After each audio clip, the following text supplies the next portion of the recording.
Yang Pati, yang Geleng, yang Bentang, yang Perbukesan, Ulun, Tajimalela, Jaya Perkosa, yang Said, yang Sunan Dharma, Sunan Kalijaga, Sunan Gunung Jati, Prabu Siliwangi, Aki Andi, Abah Odo, sampai ke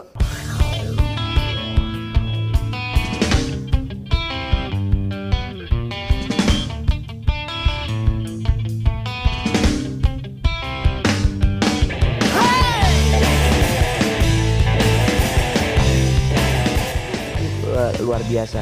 Nah, gue pengen tahu tuh peran lu di keluarga tuh kayak gimana sih? Saya pikir biasa-biasa aja, nggak terlalu berperan. Nggak membuat aturan-aturan dalam keluarga bikin? Tidak pernah. Tidak pernah membuat aturan. Saya membebaskan kepada anak-anak. Dari kecil? Dari kecil. Iki dari mulai kecil, hal apapun. Tapi selama itu positif. Betul. Gitu, selama itu positif. Jadi ya biarkanlah mereka mau ngapain juga. Karena saya merasa dulu ketika ditertekan sama orang tua, sama babeh, saya tuh liar di jalanan. Tapi kalau kita sekarang dibebaskan, kayak Iki aja dia udah punya rem, dia mulai dewasa dengan sendirinya. Bener. Gitu. Jadi ya udah biarin. Anaknya luar biasa, maksudnya gue pikir ini, pendidikannya keren banget ini. Ya maksudnya dengan cara lu tiap hari seperti itu, orang kenalnya seperti itu, tapi anak hormat sama orang tuanya. Alhamdulillah. Iya, itu penting ya. Iya. Kadang orang tuanya kaya raya, pendidikannya seabrek-abrek, tapi anaknya nggak hormat sama orang tuanya.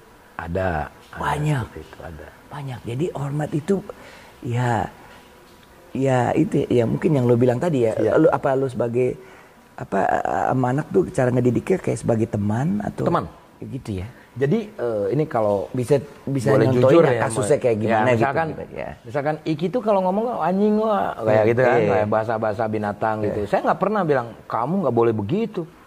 Kamu umur di bawah saya gitu. Saya nggak seperti itu. Ya biarin aja karena dia juga pembawaannya seperti itu. Yang terpenting kata kotor itu tidak menyinggung orang lain. Selama lu ngobrol sama gua sebagai bokap, ya udah. Ya saya juga seperti itu. Karena banyak orang tua yang egois, yang merasa dirinya itu pengen dihormatin, yang merasa dirinya tuh pengen, ya udah gua yang biayain lu harus tunduk dengan kata-kata gua, lu harus tunduk dengan telunjuk gua. Nah, saya tidak dipakai hal itu. Wah, keren banget ya. Jadi ada samanya lu sama gue. Dan arti kata begini, lu pernah ngerasa nggak bahwa lu tuh penting di keluarga gitu? Kalau nggak ada lu, anak bini lu nggak makan, nggak ada pendidikan buat mereka. Gimana perasaan lu tentang itu gitu? Bener nggak lu ngerasa kalau itu semua karena perjuangan lu mereka bisa seperti sekarang? Kalau dapat rumah yang baik, pendidikan yang baik. Enggak. Kalau saya enggak, bukan karena saya, karena Tuhan semuanya. Karena anak itu adalah titipan.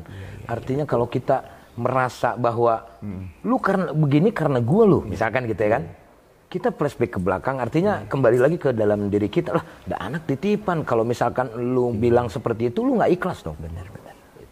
Jadi ya nothing tulus, jalan aja. Yang penting jangan terlalu, aku tuh nggak pernah terlalu berharap dari anak-anak, lu harus gini ya nanti ke gua ya ketika gua gimana gitu. Walaupun sisi lain, sisi manusianya ada rasa seperti itu, kok gue jauh dari anak-anak, tapi balikin lagi ke diri kita lagi gitu. Dulu juga lu jauh sama bokap lu gitu. Bagaimana perasaan bokap lu? Jadi santai aja. Jadi saya tuh sering yang berkomunikasi dengan diri gitu. Iya.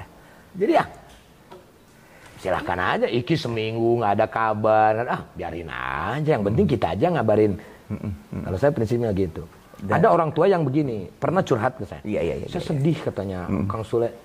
Anak saya tuh nggak pernah nyamperin saya, nggak pernah gimana ke saya gitu. Kenapa ibu harus sedih? Kalau ibu nggak mau sedih, ya ibu samperin, terus tanyain sama anaknya gitu. Kalau saya juga sama, nggak pernah disamperin sama anak-anak saya karena anak-anak udah punya dunianya sendiri, main game lah, belajar nyanyi lah dan yang lain-lain. Jadi saya mah lebih mengalah sama diri saya sendiri, biarin anak-anak nyamperin, yang penting kita. Yang akhirnya anak-anak tuh jadi segen sama kita. Jadi kelihatannya justru yang butuh anak-anak tuh lo ya. Iya, dibanding dia butuh bapaknya gitu. Top itu top. Tapi dari situ anak-anak jadi apa ya? Pertama jadi terbuka sama kita, kedua dia hormat justru. Hormat itu nggak dibikin-bikin. Enggak. Hormatnya karena kebutuhan dia gitu. Betul.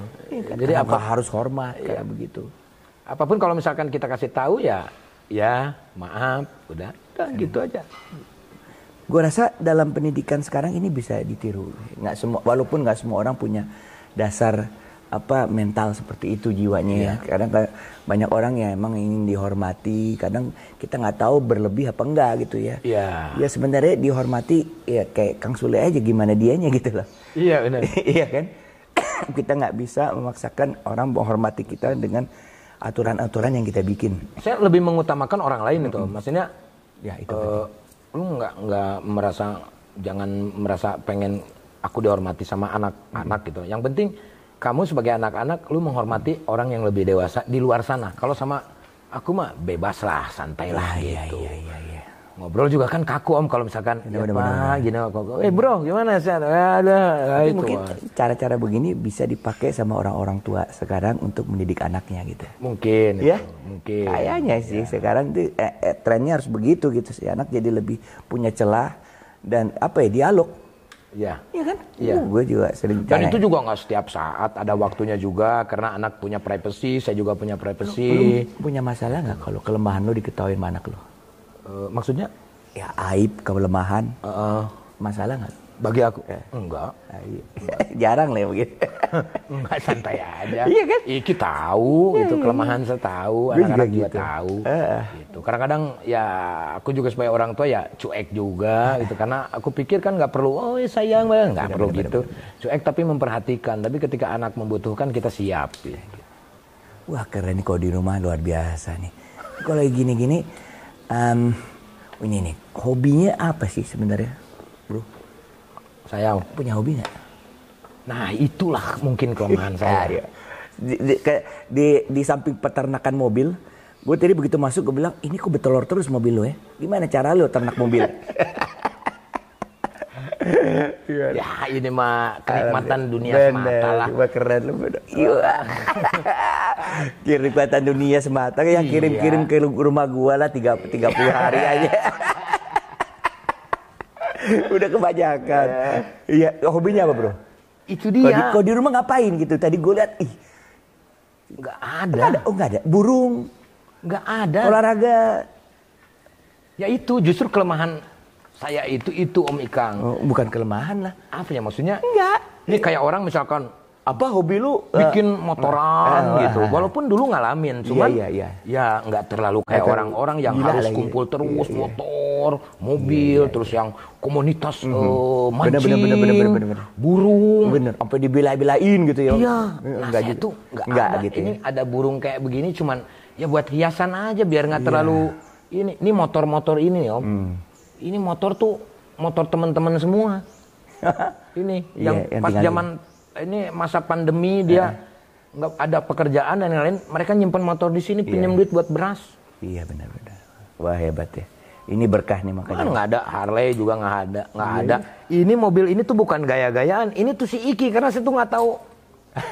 Ini saya tuh iniin sama si Iki. Iya. Kemarin kalau nggak salah pertama hitam warnanya nih. Ya hitam. Bener ya? Iya. Gue tahu. Ini keren ditambahin juga. Lebih muda banget, anak muda banget. Itu. Wow. Iki yang tahu-tahu gitu. Ini Mustang deh. Mustang apaan? Mustang buat apaan?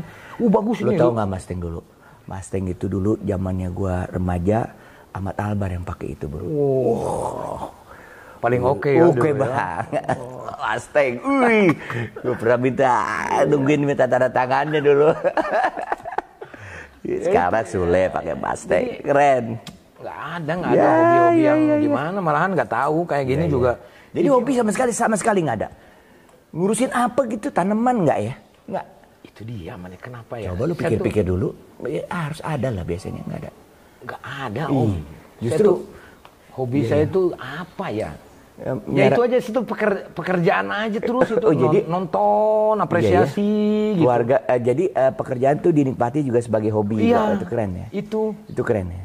Hobi bikin konten apalagi nih, bikin bener. Gitu. Kreatif banget ini. Nah, satu nih gue pengen tanya nih soal temen nih. Apa sih artinya temen buat lu tuh apa gitu?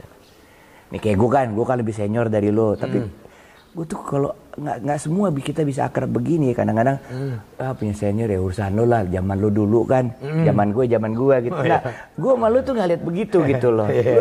Lu tetap berusaha untuk jangan malu tuh catatan si Boy kan, preman. Itu kan lu usaha gitu supaya bisa jadi deket sama gue, jadi ngobrol. Kan gue susah juga kalau ngomong gitu. Nah, dari situ gue pengen tanya, apa artinya teman buat lo? Ya arti temen dibilangnya apa ya? Utama katanya.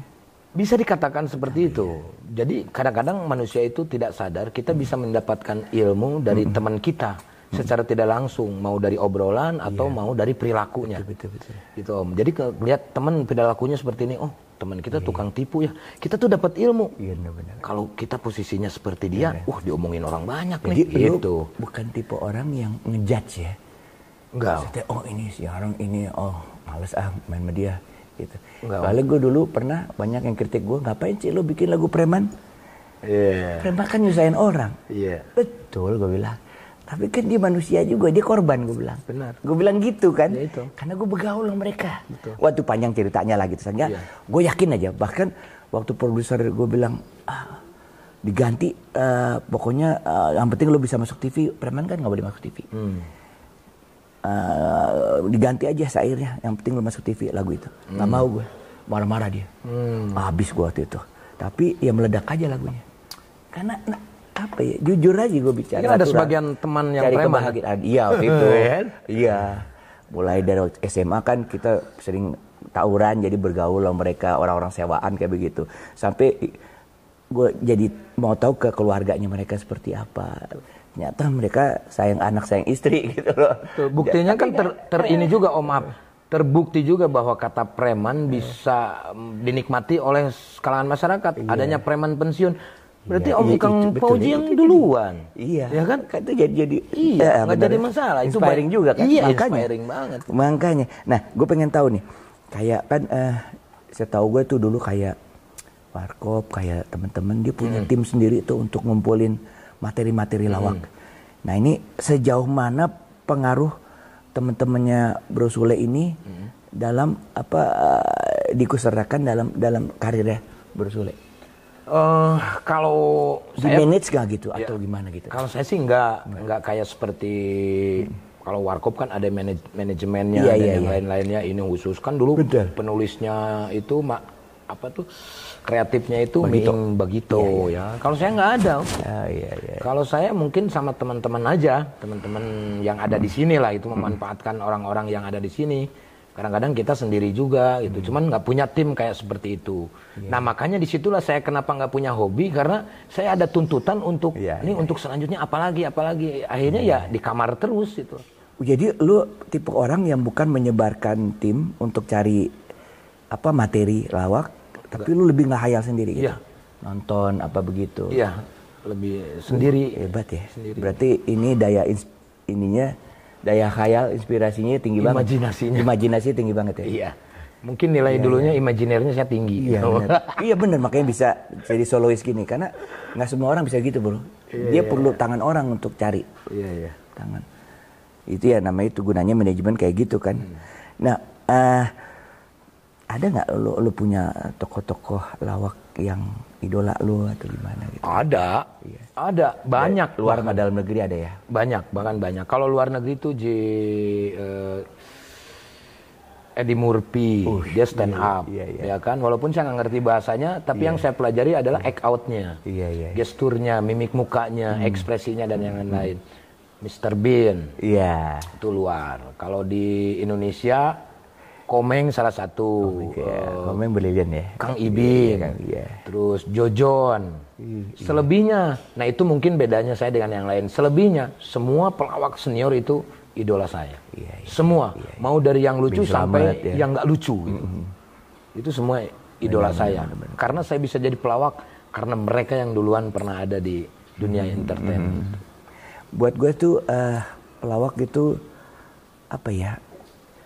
orang yang sangat jenius karena dia bisa membangkitkan suasana.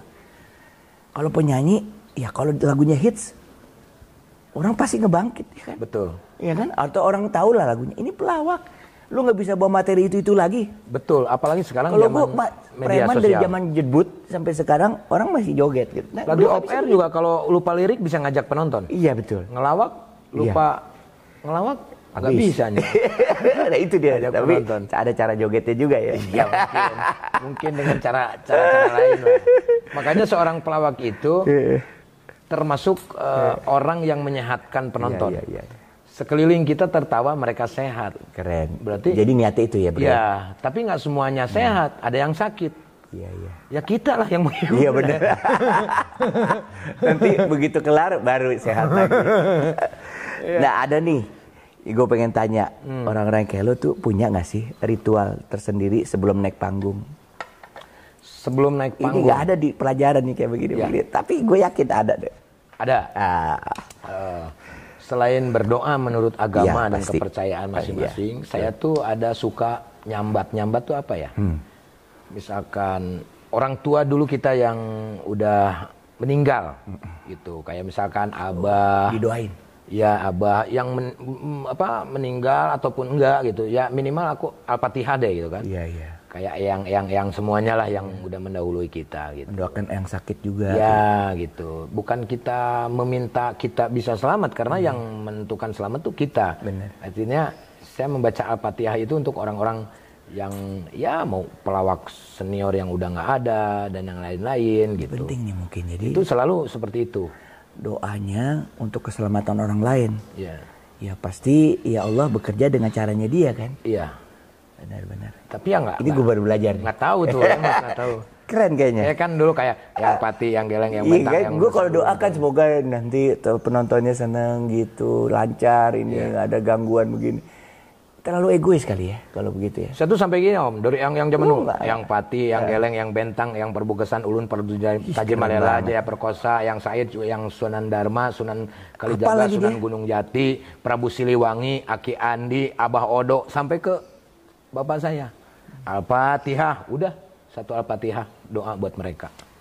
Gitu saya biasanya gitu. Makanya gue nggak heran kalau lo jadi orang besar kayak begini. Amin, amin. Benar, tapi ini boleh juga sih di share ya kayak begini-begini. Amin. Karena memang mendoakan orang tuh menurut gue tuh balik ke kitanya jauh lebih gede itu. Ya, tapi ada dua Om. Jadi ila ruhi sama li jasadi. Itu gimana tuh Bro? Jadi ila ruhi untuk orang-orang yang udah meninggal, doanya li jasadi itu untuk orang-orang yang jasadnya masih ada. Iya. Kayak emak gitu, yang masih ada, kakak, adik, semua yang ada di sini. Gue juga lo doain kayaknya. Ya, semua termasuk teman-teman semua gitu. Al-Fatihah udah gitu aja saya. Wih, keren banget ya. Wah, ini baru hal-hal yang baru ya kita dapat ya.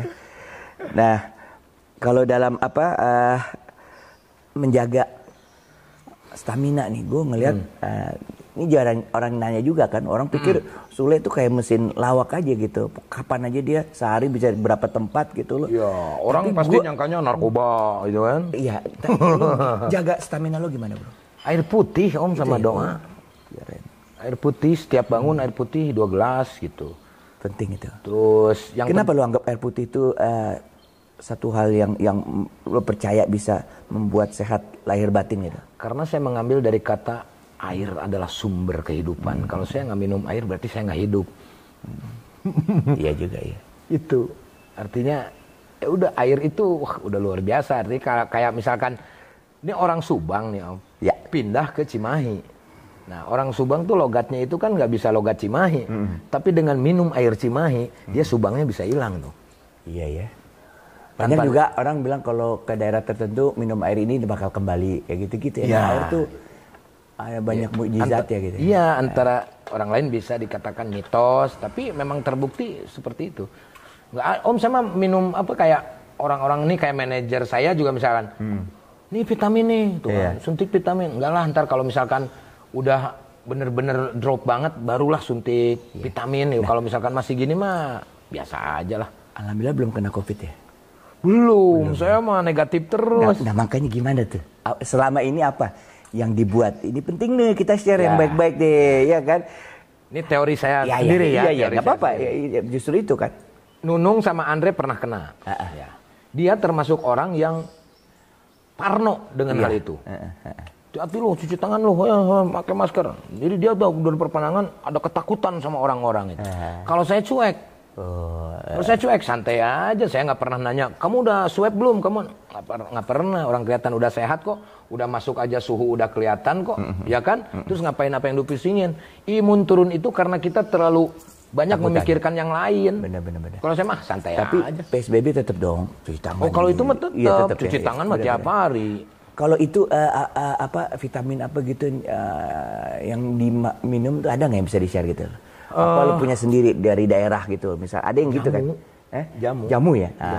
Jamu apa tuh? Kunyit namanya. Kunyit ya? Kunyit. Betul. Kunyit tuh emang itu. Manfaatnya luar. Kuning kunyit kalau namanya. Itu kalau nggak salah itu untuk pencernaan juga bagus, untuk stamina juga bagus. Itu ya. Saya tuh nggak kayak orang harus minum vitamin ini apa, terus ada orang besok harus syuting nih, tapi susah tidur.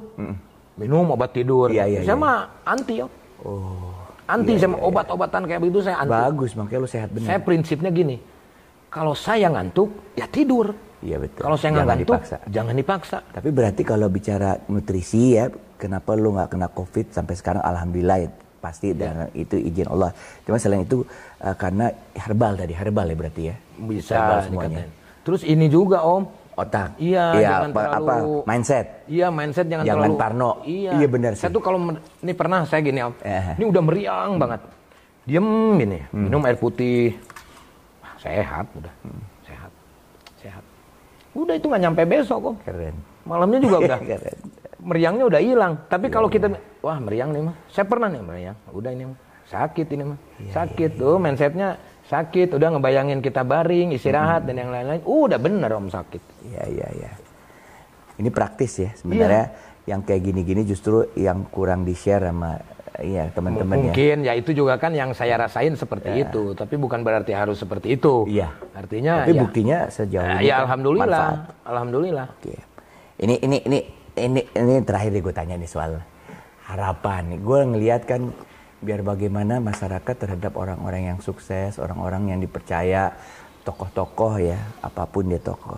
Ya. Itu banyak harapannya kepada dia. Nah, ada kepedulian nggak terhadap masalah sosial, politik, lingkungan gitu buat seorang Sule gitu? Ya kalau seorang public figure ya harusnya sih ada. Betul. Harusnya sih ada. Kalau untuk sosial, lingkungan dan yang lain-lain artinya kan dengan kita tidak mencontohkan hal yang tidak baik kepada sosial, masyarakat, yaitu kepedulian kita. Itu udah bagus ya. Iya.